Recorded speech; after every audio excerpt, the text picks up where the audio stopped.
from, no matter where you're going, here's a place where you can take comfort in the knowing that whether if you've come to stay a while or just passing through, this door is open to you. Come and let's be silent. Come and share a hug. Come, let's pray together. Come love and be loved. From the blissed out to the turned out, from the pampered to the abused, this door is open to you. Come on in. Come on in. Come on in. Come on in. The God in us recognizes the God in you. The God in you.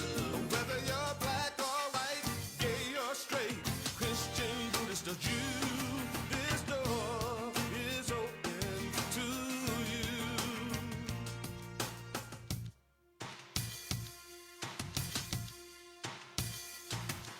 If there's some kind of trouble or pain you're going through, know that you are not alone and someone cares for you. As an individualization of divine point of view, this door is open to you. Oh, this door is open. This door right here is open for you. This door is open to you. This door is open. I'm talking about this door. This door is open. I said this door is open to you. Come on in. Come on in. Come on in. Come on in. The God in us recognizes the God in you. The God in you. Whether you're black or white or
there's a version of this that's kind of a counterpoint that people over the years in UU circles have sung, and I've always thought it was pretty negative.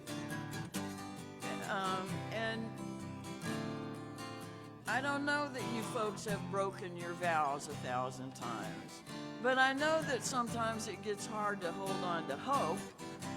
And so I wrote a second part to that. If you want to do that instead of singing what we were just singing, the words that I would offer are, though you've broken your vows 1,000 times, though your hope has been lost 1,000 times, though you've broken your vows 1,000 times, though your hope has been lost. You can stay there or sing the other part.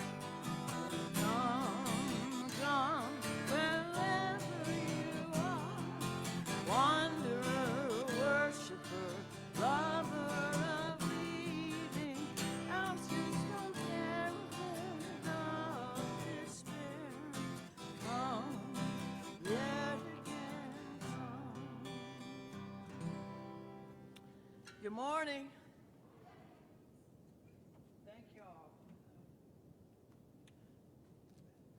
Welcome to All Souls on an overcast, chilly December Sunday. I'm really glad you're here. This congregation and this tradition is rooted in covenant rather than creed. We don't all believe exactly alike. We don't all think the same way. But we do all try to covenant with one another to live respectfully with each other and live respectfully with the people around us who don't see things the same way that we do. We try to walk together in efforts to make this world a more compassionate and just world.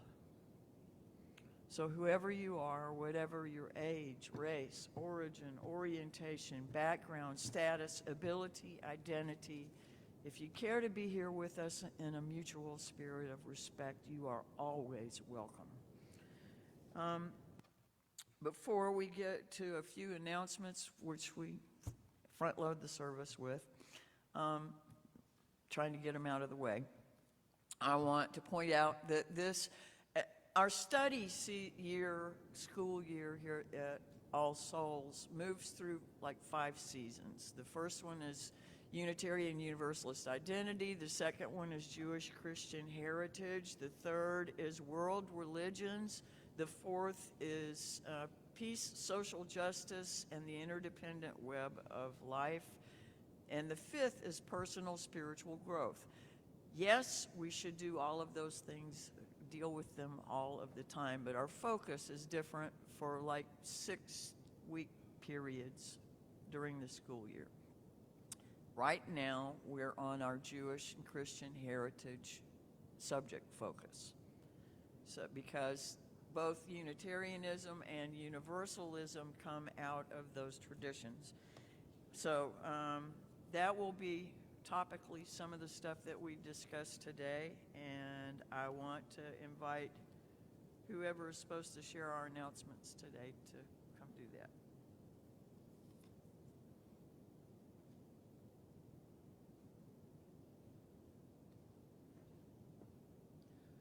Good morning. For the month of December, our volunteer of the month is Mr. Bob Jordan.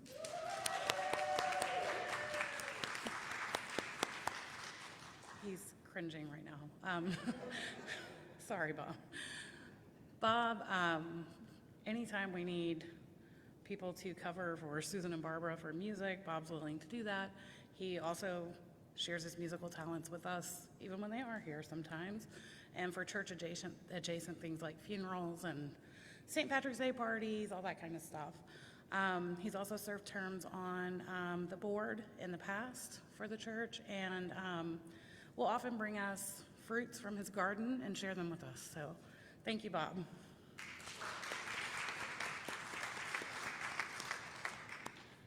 For the month of December, our giveaway the plate recipient is North Louisiana Interfaith. Yeah, they have fans here. If you're not familiar with Interfaith, they're a group of organizations and some individuals. A lot of the organizations are churches and religious congregations, but not all of them, that work together.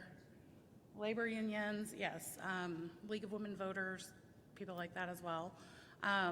They work together to address, they don't endorse candidates, but work on issues-based things in the political arena. Things like trying to make sure corporations pay taxes that are fair and equitable, making sure that the bus routes are more accessible in terms of the times and where they're running in the city, and those types of things. So we are a member organization. Everything that comes in that's not designated to pledges or some other specific area for the month of December will go to North Louisiana Interfaith. Saturday is building and grounds. Pretty much everything that gets done around here is done by our members and friends.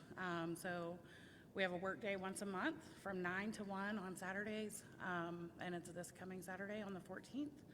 And the mitten tree here at the front of the sanctuary, if you want to bring new outer winter wear, so gloves, scarves, mittens, hats, jackets, things like that, it will go to Maggie Lee's closet, right?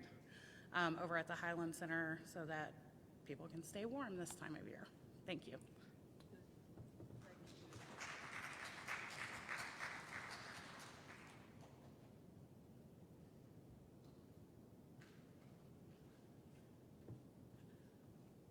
Just one quick thing. First of all, we have a vegan pot, so two quick things. We have a vegan potluck after church today. You're welcome to stay. If you don't have to be vegan to stay, we're going to also be watching a movie, Eating Our Way to Extinction. This is sponsored by the Peace Alliance, which is a group formed here at the church by Reverend Joy Walker that teaches us that the path to peace on earth may go through our plate.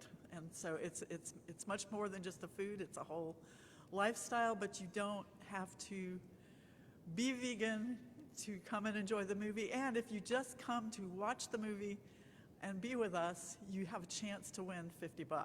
So just saying, we really want you to see this movie.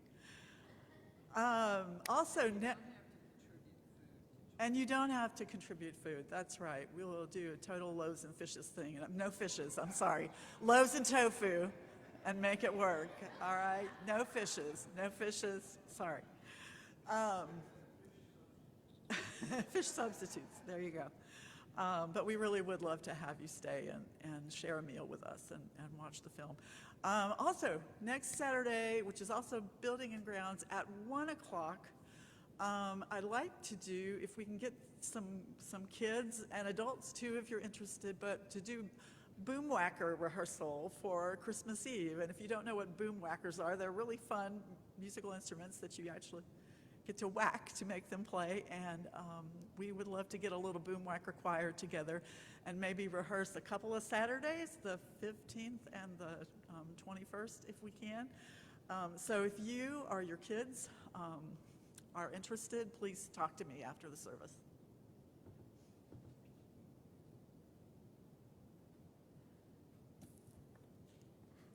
I invite you to catch your breath.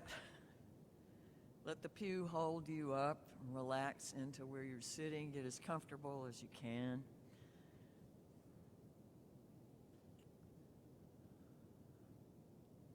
I invite the choir to go ahead and make their way up here.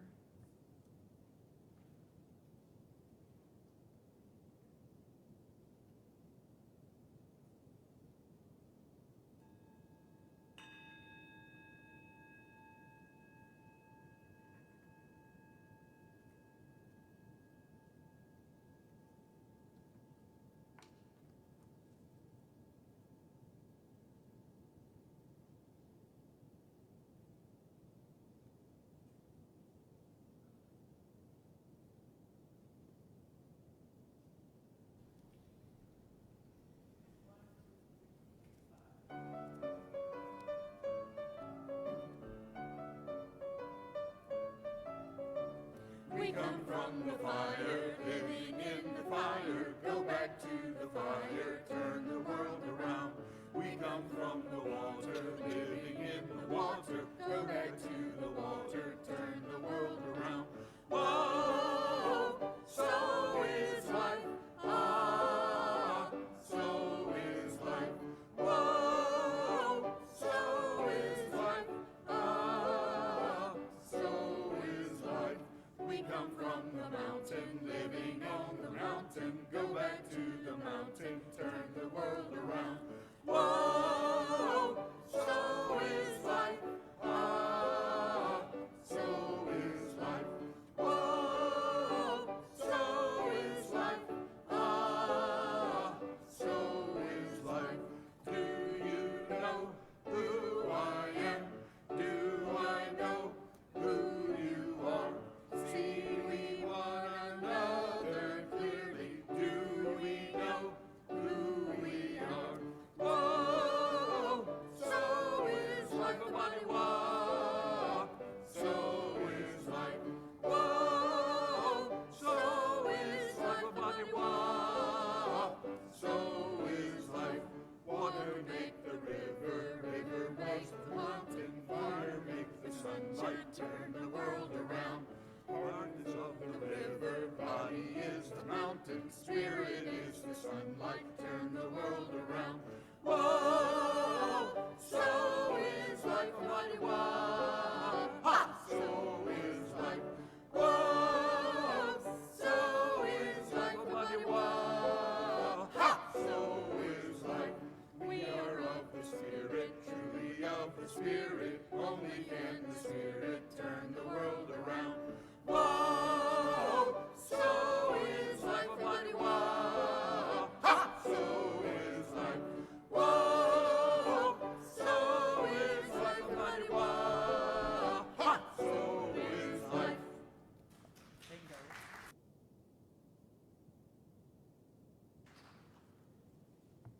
Thank you. A Harry Belafonte song, right?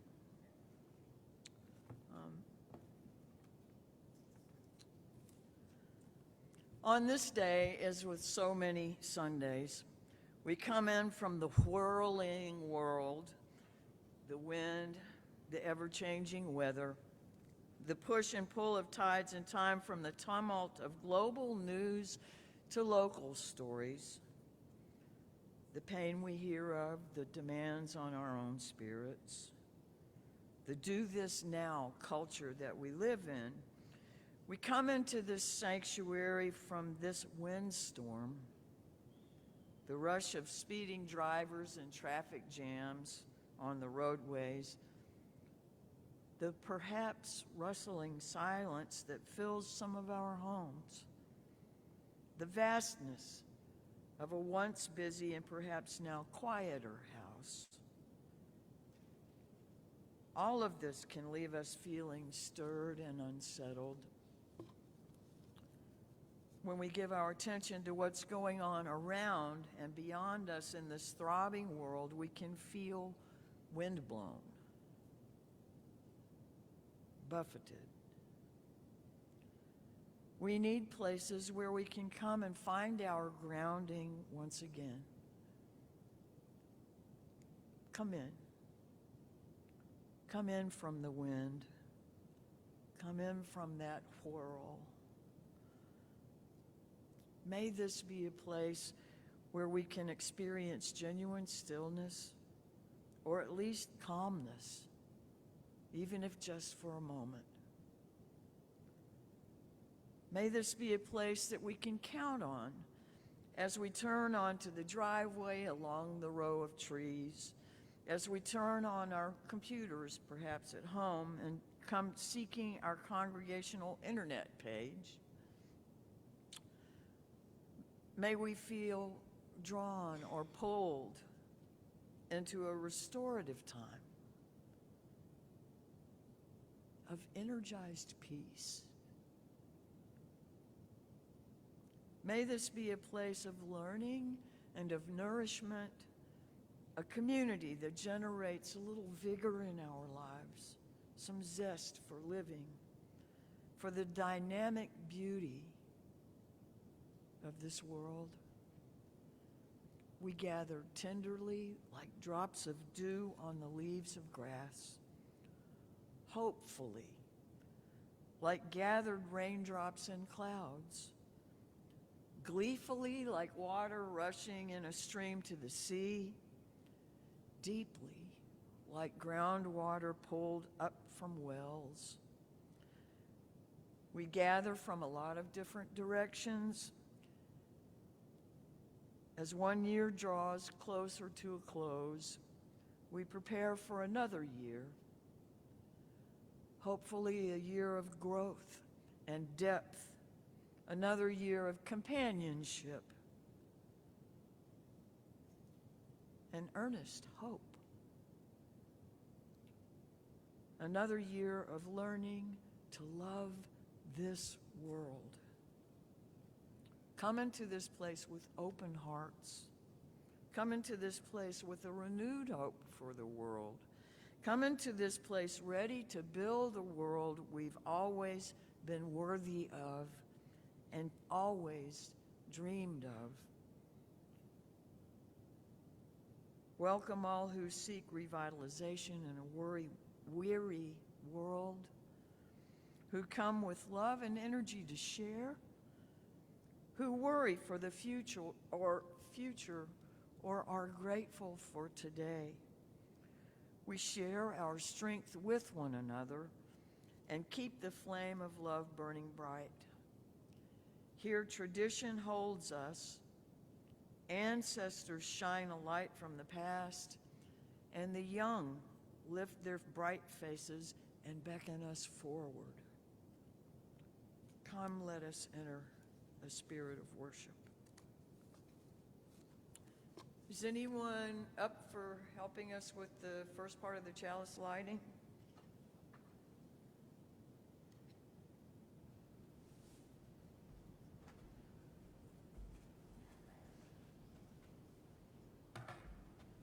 We light this chalice to celebrate Unitarian Universalism. This is the church of the open mind. This is the church of the helping hands. This is the church of the loving heart. Together with mind, hands, and heart, we care for the earth and for each other. Thank you, Jackson.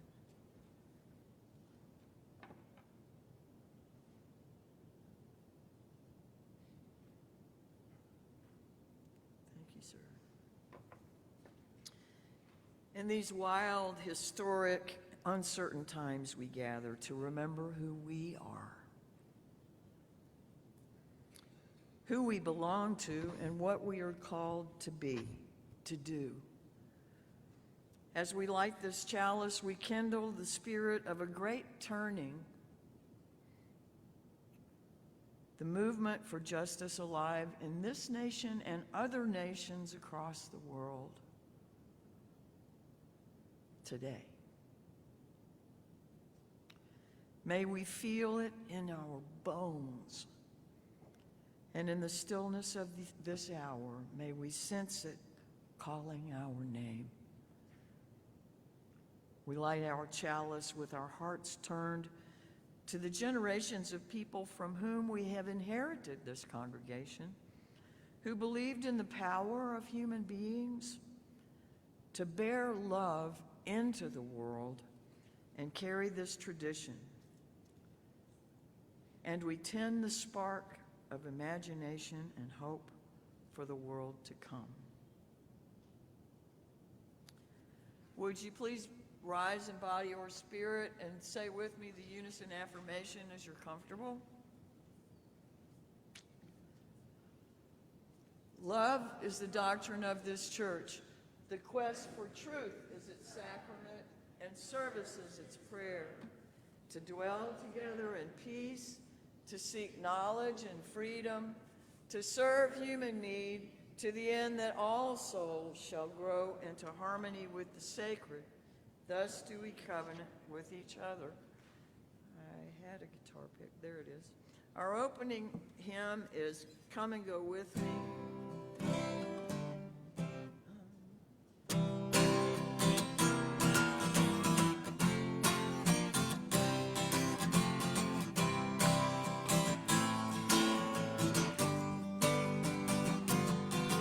Come and go with me to that land.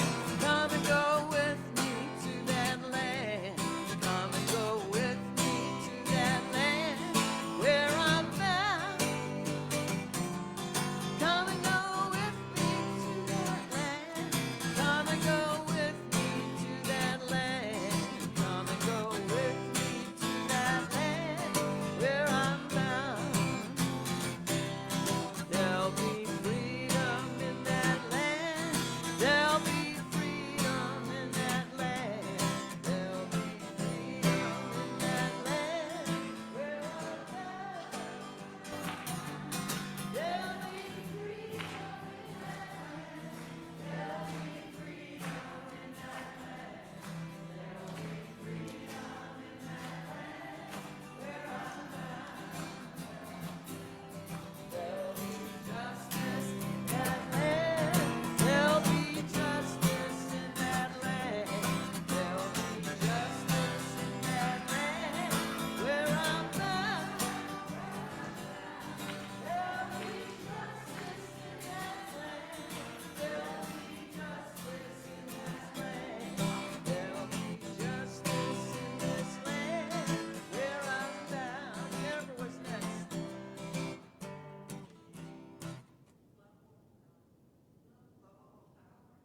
Thank you.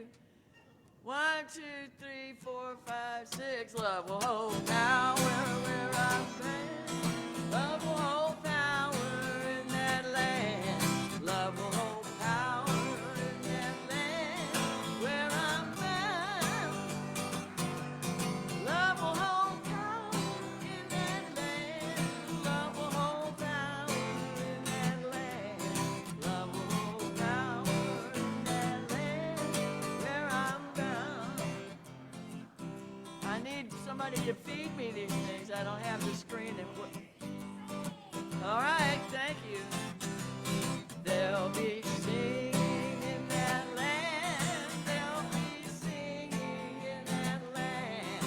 There'll be singing in that land where I'm bound. There'll be singing in that land. There'll be singing in that land. There'll be singing in that land. Keep going, huh? Come and go with me. Thank you.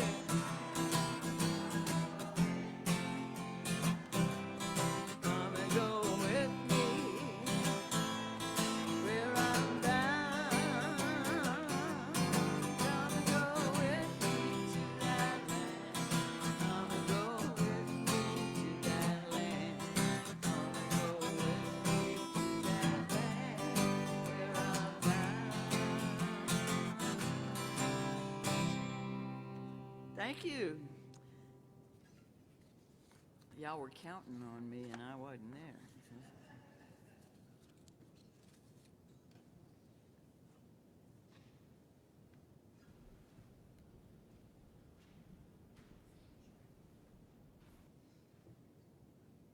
Good morning. I promise I won't take it. So who knows what season we're in right now on the Christian calendar? I should. What season on the Christian calendar? What were you going to say, Jackson, before I said that? Winter. We're getting close. Yeah. Advent. Yeah, that's right. Do you remember what Advent is? We do light 4 candles. Yes, so far you're 100%. Why do we do that? What are we waiting for? Hope is something we're definitely waiting for. There's an event that comes at Christmas on the Christian calendar that we're waiting for. The birth of Jesus. That's right, the birth of the baby Jesus. And this is a story, it's an ancient story, it's a powerful story. It's a story that can belong to us in that in this season we can, it's a time of embracing the stillness. It's a time of embracing the darkness, even as we look toward the light. And it's a time where we can hope for that for the birth of love within us, for the birth of love in the world. We need more love in the world, am I right? And that it has to start here. It has to come from us. And I know that can be really hard sometimes. It can be really, really hard in these days. But it's important to hold that love. And we try to be here for each other and to remind each other of that hope. And so these are Advent readings from our Unitarian Universalist tradition, and from these in particular, we don't have a standard set of Advent readings, but these are from the Reverend Rosemary Morrison. And so last week, which kind of snuck up on us because it was also Thanksgiving, this is one of those weird years. Last week, we would have lit the candle for hope.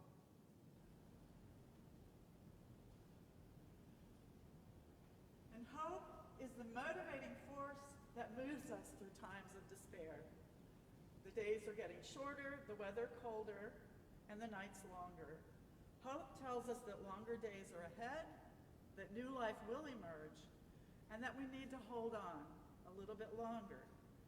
With hope, we begin our journey toward the sun and the new life that it brings. And then this week, the second week, is the candle for peace, which is going to need a little help. Isn't that the truth? That's right.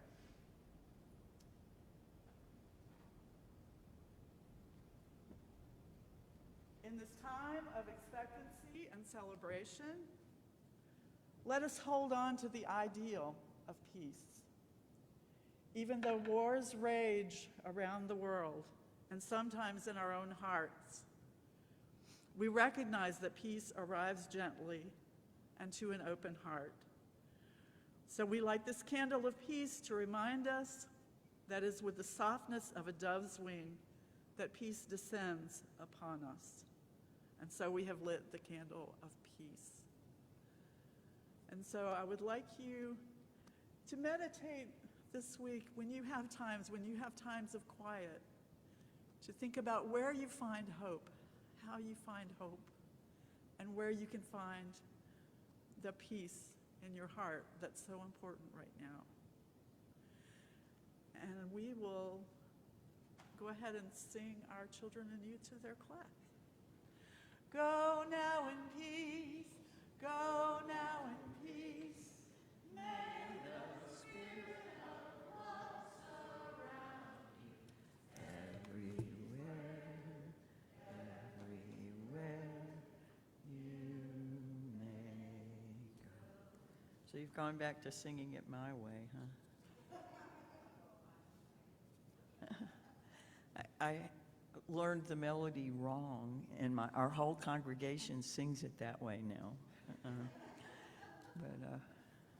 But thank you. I appreciate that. It's natural for me. There's an old African-American spiritual that goes, over my head, I hear music in the air. Over my head, I hear music in the air. Over my head, I hear music in the air. There must be a God somewhere. This reading is from Daniel Gregoire. When you grow up in New York City, as I did, you'll learn one cardinal rule: to never look up. Whatever you do, never look up to see the second story of the house or the tops of buildings, or worse still, the sky. To look up at the sky, whether to actually see the sky or to take it in the verticality, or take in the verticality of a very tall building, would mark you as an outsider or a tourist. Another rule: never be a tourist in New York if you can avoid it. I tried hard to follow the never look up rule. Remember, this person grew up in New York, okay? I tried hard to follow the never look up rule, and sometimes I even succeeded in presenting myself as someone who looks straight ahead with the kind of steely-eyed focus that says, I not only know where I'm going, but I will walk over your corpse to get there. However, most of the time, I was too busy looking up to care. The most interesting things seemed to be over my head, calling out to me. Above me were cornices and spires adorning the tops of buildings. Above them, the limitless sky. There were timeless things, sunsets, the moon, a few intrepid stars twinkling through dogged determination above the city lights. Looking up saved my life, not just by avoiding a falling flower pot, but by reminding me that there is a reality far greater than the great metropolis, bigger than even the Big Apple. That reality refuses to be contained by steel, glass, or concrete. It cannot be touched by any skyscraper, no matter how tall. Looking up often helped me to see a way out by providing a way into a deeper truth that I fumbled to find a proper name for. Whatever it is, I know not to call it me because it's not me. I know that I did not create it and it cannot be undone. Through it, I am made whole. Whoever you are, whatever you are, we're here. We don't know where here is or why it is, but we know we need you, the ground of truth and being itself, the source of love and life, and we know you participate with us in this moment because we hear calls through the ages that give us hope. So we will look up to the sky and we will carry on. This comes from Lisa Garcia Sampson. Spirit of wonder and compassion that lives within us and between us and among us right now, in our work for collective liberation, may we continue to weave the web of trust and care. May we refuse to let our spirits be depleted and hardened by the forces of hate. Instead, may we open ourselves to be nourished and transformed, for ours is the work of creation. And the center of our work is love and joy and the spirit of abundance. These are the things we are fighting for, and these are the tools we are fighting with. May we know deep in our bones that this is the call of our faith.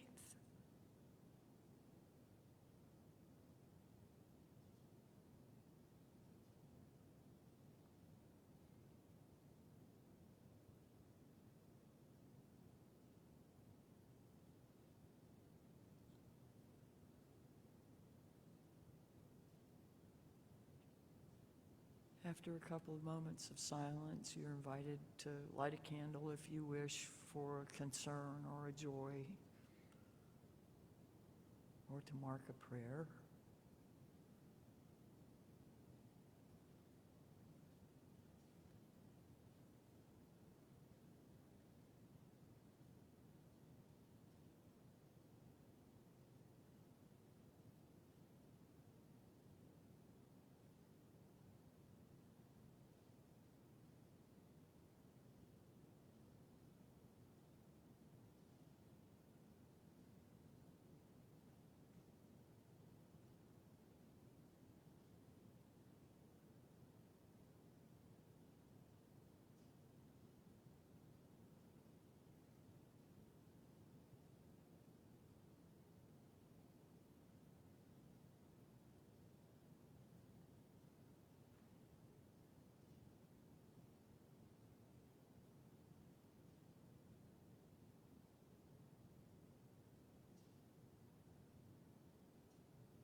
have no idea why I have this here.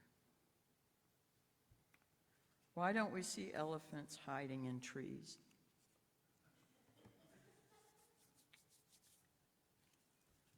Because they're really good at it. I was going to tell a time-traveling joke, but you didn't like it. So,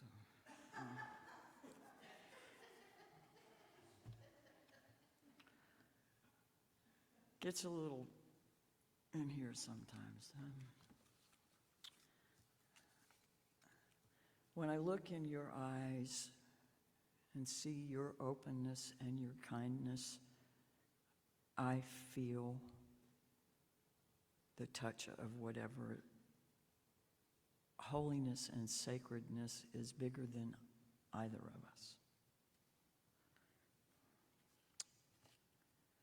This is not the way I usually begin services, but you know, what in the world is normal anymore? What does that mean anymore?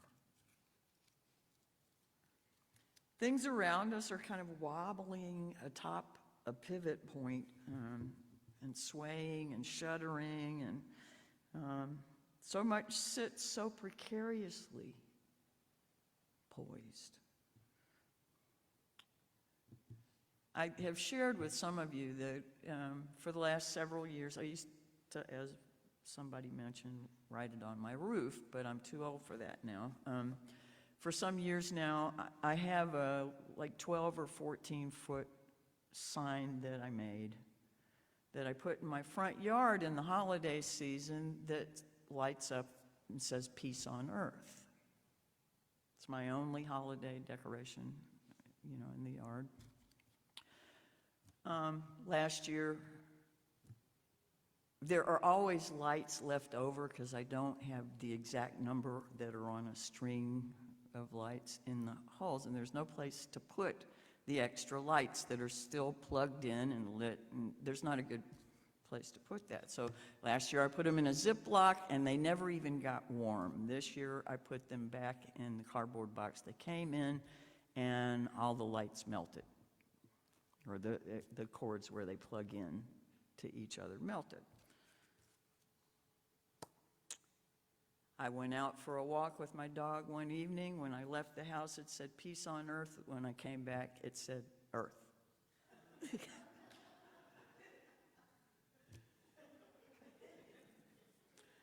And I could smell it, so I figured I better unplug it.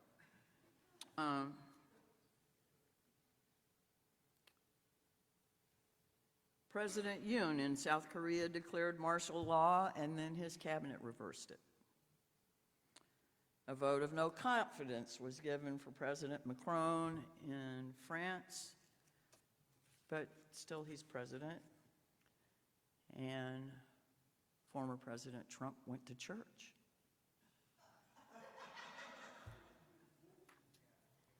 No wonder my sign melted down.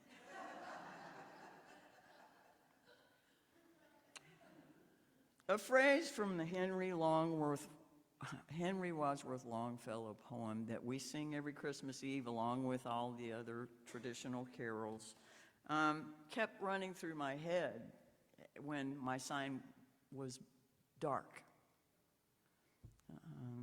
And it was, there is no peace on earth, I said, from the song, I Heard the Bells on Christmas Day.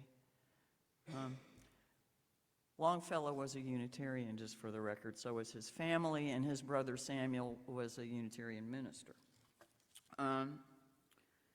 But that made me want to go look at the rest of the words and see kind of how he resolved all of that. The first part of the lyrics talk about, you know, the air of Christmas, and then he goes directly into the part that's talking about the fact that this country had been in the middle of a civil war for 2 years. And he talks about the thunder of cannons, and that leads him to, there is no peace on earth. These are the lines that surround that and where he takes that poem. And in despair I bowed my head. There is no peace on earth, I said, for hate is strong and mocks the song of peace on earth, goodwill to men. Then pealed the bells more loud and deep. God is not dead, nor doth he sleep. The wrong shall fail, the right prevail, with peace on earth, goodwill to men. Does anybody believe that? Wrong will fail and right prevail.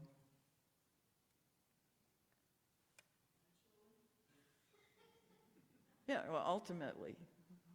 You know, in any immediate context, we have no idea what's going on. We forget that everything that's a part of our little reality here is so microscopic in the vastness of the universe and whatever the scheme is that holds all that together and moves things forward. But in the 21st century Unitarian Universalist Church, do we believe that ultimately good and love and right, as Longfellow called it, will prevail? Our faith has been rattled a bit. Now we're required to expend more energy and effort to keep alive the visions of the world made more fair that we have had all these years. For a while, it felt like we were moving things, that we were right at the brink of the world understanding John Lennon's All You Need Is Love, or England Dan and John Ford Coley's Love is the Answer.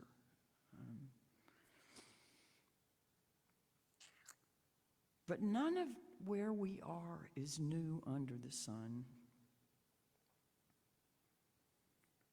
T.S. Eliot wrote, the world turns and the world changes, but one thing does not change. In all my many years, one thing does not change. However you disguise it, this thing does not change. The perpetual struggle of good and evil. The wrong shall fail, prevail with peace on the right. No, the wrong shall fail, the right prevail with peace on earth. Do we believe that?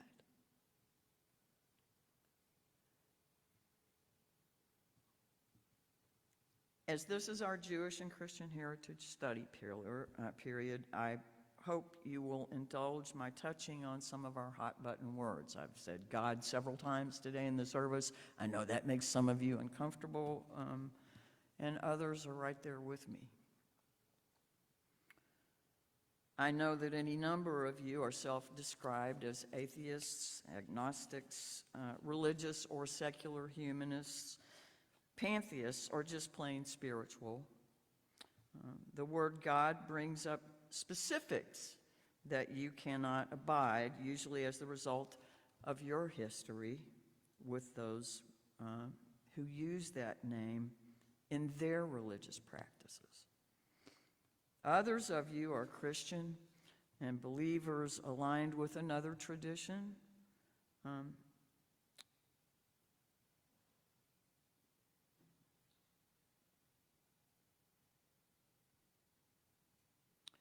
You have experiences that affirm for you the existence of something that justifies hope for ultimate positive outcomes.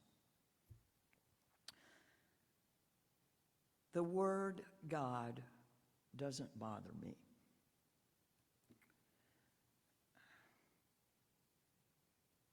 When I speak the word God, what I'm talking about,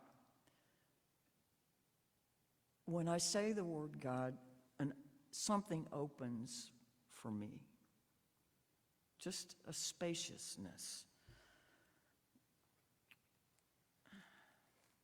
It has no image, it has no human features.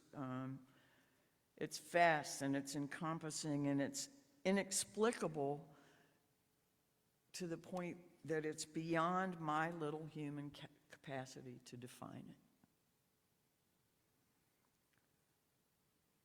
By definition, God is indefinable, and unprovable in scientific measures. Although, the way I employ that word, science is running into that all the time. We just use different language for it.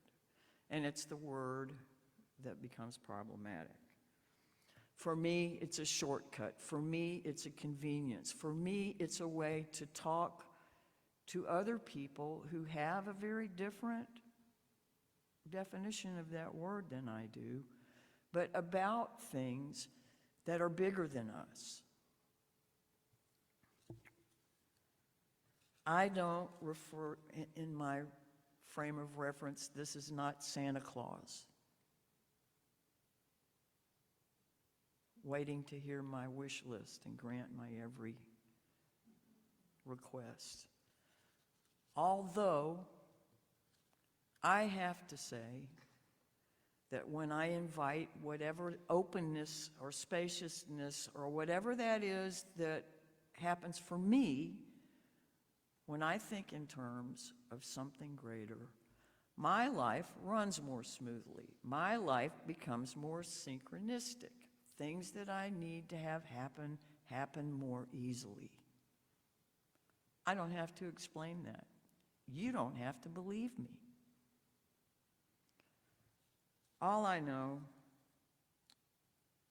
is somehow intentionally inviting that numinous, vital spaciousness into my day, whether it's with prayer or meditation or writing or playing my guitar or walking with my senses open. It absolutely changes my experience of a day.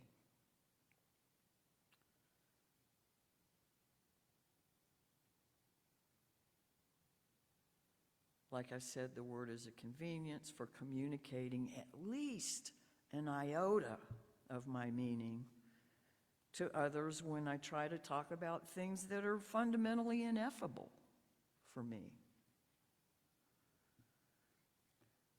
Creating or leaving space for this spaciousness or presence or vital impulse or penumbral tinge to my experiences is without fail for me a good thing. It has value. And I get really saddened when I entertain the notion that we as a species are flattening out our experiences at the expense of some of our more vital connections, some of our senses and very essence, our capacity for connecting, for empathy,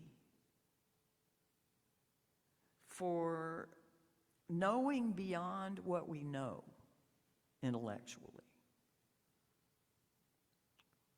Like if you're awakened in the middle of the night with awareness that something has happened to someone else, someplace else. It's a very real feeling, most of the time accurate, and it has nothing to do with knowledge. It has nothing to do with your five senses.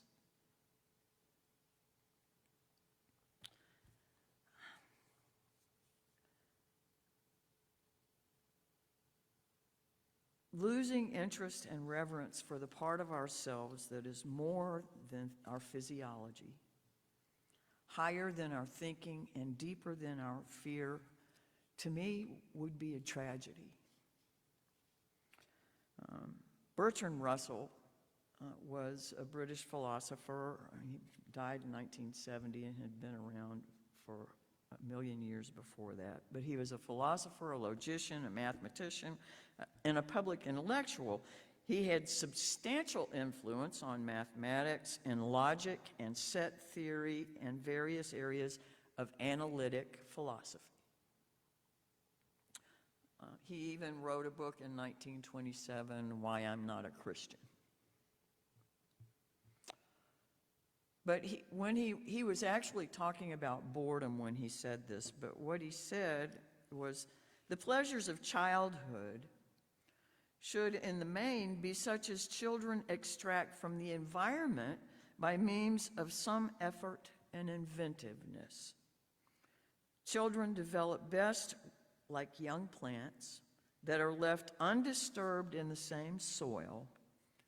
Too much travel, too much variety of impressions are not good for the young and cause them as they grow up to become incapable of enduring fruitful monotony.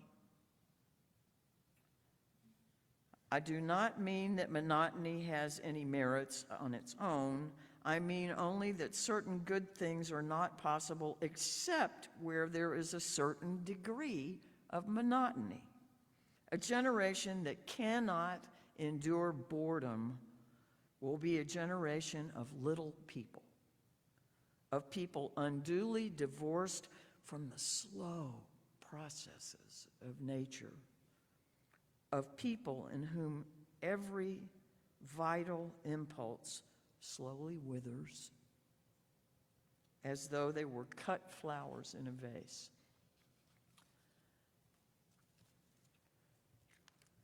He wasn't talking about spiritual life when he said that, but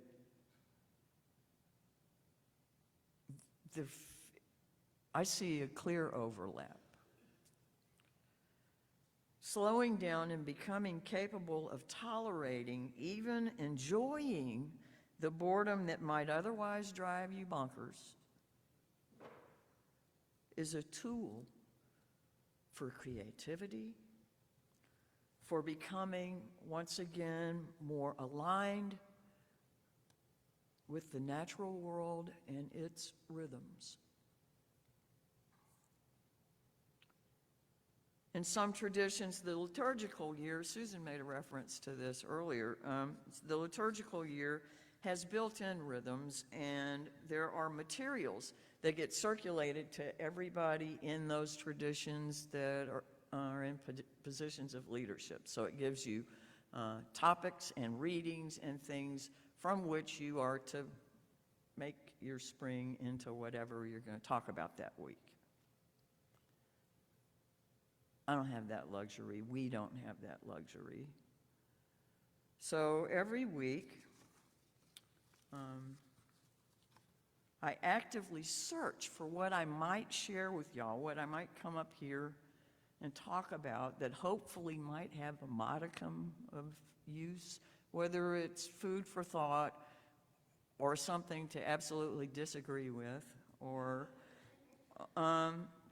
just an hour for you to rest your mind so you don't have to think about anything.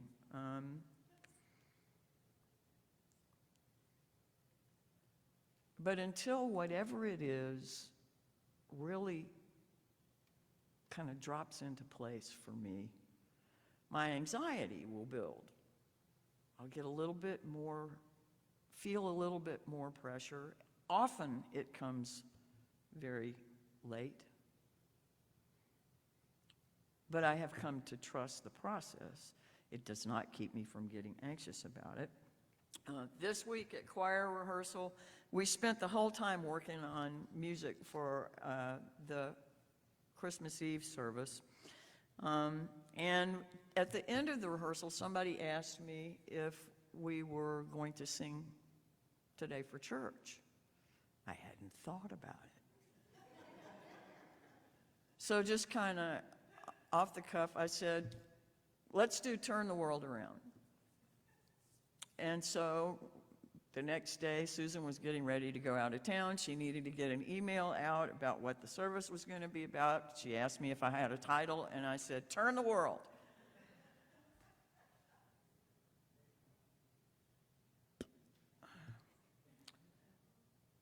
Slowly, that led me to Archimedes,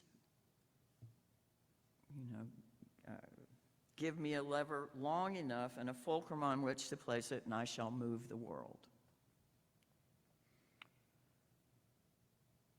Like I was saying a little bit ago, it felt like our fulcrum was almost long enough. I mean, the fulcrum was almost high enough. The lever was almost long enough, and the world was at the brink. What fell into place for me for today was that the fulcrum was truth. And the lever was the capacity to grasp transcendent, all-inclusive love. Truth has been battered, truth has been eroded and crumbled some. No matter where we stand in this life, we do not know truth with a capital T for everybody. And if we think we do, we're a little misguided.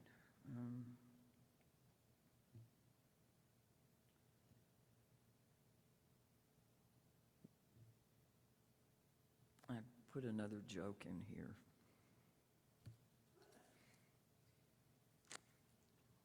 It says, as I get older, I remember all the people I lost along the way. Maybe a career as tour guide wasn't the right choice.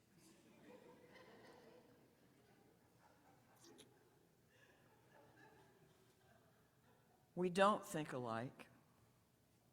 We don't believe alike, but I'll tell you what, in this whirling around of possibilities,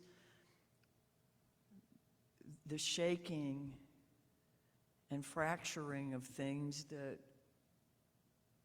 felt impervious to some of the changes, I recommend that you find something other than yourself to believe in.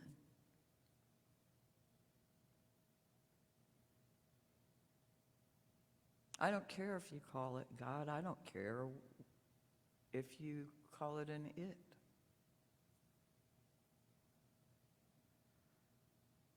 A few weeks ago, I shared a story with you that ended with me saying to,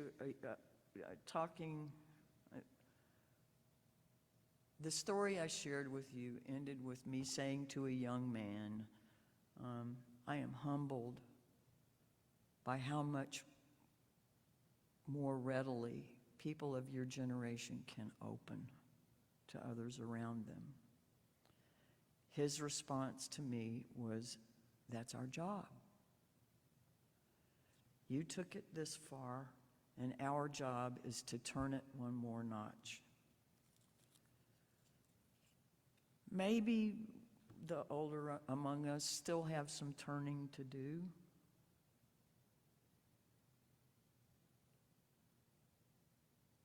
But the things that we can turn are in our world, our immediate influence.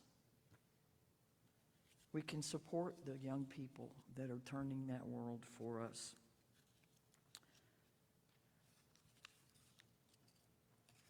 I took the melted wires off of the peace sign and rewired it. Bought new ones, rewired it. And that gave me a smidge more peace.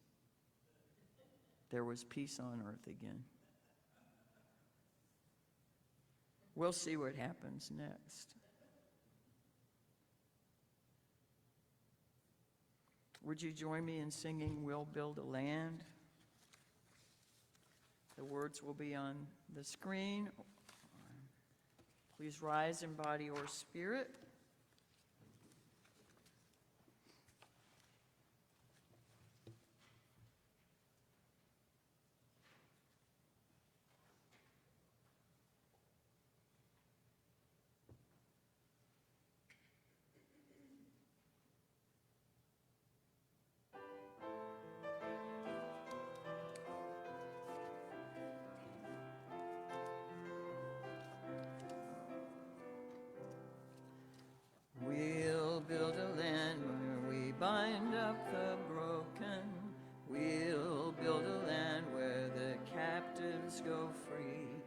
where the oil of gladness dissolves all mourning. Oh, we'll build a promised land that can be. Come, build a land where all is one family, anointed by God, may then create peace, where justice shall roll down like waters, and peace like an ever-flowing stream. We'll build a land where we bring the good tidings to all the afflicted and all those who mourn, and we'll give them garlands instead of ashes. Oh, we'll build a land where peace is born. Come, build a land where all is one family, anointed by God, may then create peace, where justice shall roll down like water, and peace like an ever-flowing stream. We'll build a land, building up ancient cities, raising up devastations from old, restoring ruins of generations. Oh, we'll build a land of people so bold. Come, build a land where all is one family, anointed by God, may then create peace, where justice shall roll down like waters, and peace like an ever-flowing stream. Come, build a land where the mantles of praises resound from spirits once faint and once weak, where like oaks of righteousness stand her people. Oh, come, build the land, my people we seek. Come, build a land where all is one family, anointed by God, may then create peace, where justice shall roll down like waters, and peace like an ever-flowing stream. We extinguish this chalice to remind us that love is the center. As we explore the rest, engage and heal, love remains the center. When all we can see is cold ashes, love remains.